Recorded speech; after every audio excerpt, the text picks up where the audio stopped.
और अगर खानदानों में झगड़े हो, मुफ्ती साहब के दारुल इफ्ता आ जाएं, किसी भी मुफ्ती साहब के पास जो हक परस्त हो, वहां हारने वाला भी जीतेगा।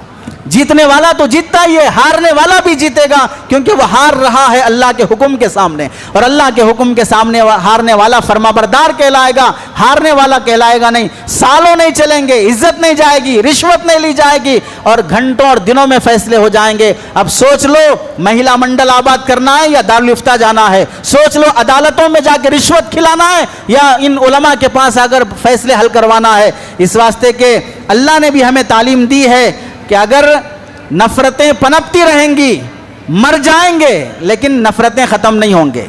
इसलिए किसी ने बड़ी अच्छी बात कही, एक जनाजे की खातिर सारा जहां निकला, एक जनाजे की खातिर सारा जहां निकला, पर वो ना निकला जिसकी खातिर जनाजा निकला, पर वो ना निकला जिसकी खातिर जनाजा निकला।